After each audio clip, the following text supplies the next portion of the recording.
তো হ্যালো বন্ধুরা, আমি আজকে চলে এসেছি আবার একটা নতুন রেসিপি নিয়ে। আমি আজকে বানাচ্ছি চিঁড়ের চপ।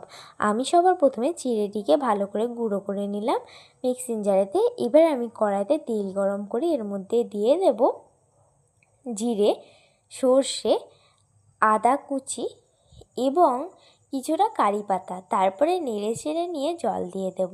জল দেওয়ার পরে যে গুঁড়ো করে রেখেছিলাম চিঁড়েটা, সেটা এর মধ্যে দিয়ে দেব। এবার আমি ভালোভাবে নেড়ে চেড়ে নেব। নাড়া হয়ে গেলে এর মধ্যে দিয়ে দেবো চিলি ফ্লেক্স।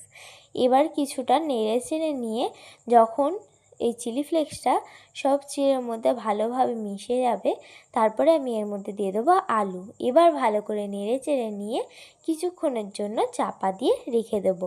এবার যখন ঠান্ডা হয়ে যাবে তখন আমি ঢাকনাটিকে খুলে নেব।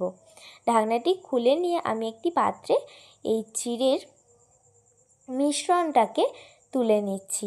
এবার আমি এটাকে একটু হাতে করে মেখে নেব। আর এর মধ্যে এই সময় দিয়ে দিতে হবে কিছুটা পরিমাণে নুন। এবার আমি হাতেতে তেল মেখে নিলাম। এবারে আমি এটিকে গোল গোল সাইজ দিয়ে দেবো। আপনারা চাইলে যে কোনো সাইজ দিতে পারেন। আমি এবার আস্তে আস্তে এটি নিজের শেপ দিয়ে দিচ্ছি। এবার এইগুলি আমি একটা একটা করে একইভাবে সবগুলো বানিয়ে নিচ্ছি।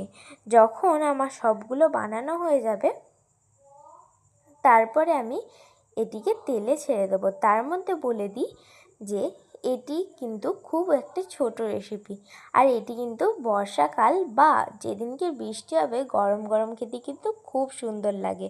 বলতে বলতে আমার সব তৈরিও হয়ে গেল। এবার আমি এটি তেলেতে ছেড়ে দেবো একটা একটা করে। এবার যখন এই পিঠটা লাল লাল হয়ে যাবে তখন আমি এইদিকে উল্টে দেব। এবার উল্টে পাল্টে এরকমভাবে ঠিক লাল করে কুড়মুড়ে করে ভেজে নিতে হবে। এবার যখন ভাজা হয়ে যাবে তখন আমি একটি পাত্রে এটিকে তুলে নেব। তুলে নেওয়া হয়ে গেলেই আমাদের রেডি আজকে চিড়ের চপ। খেতে কিন্তু খুব সুস্বাদু হয়েছিল।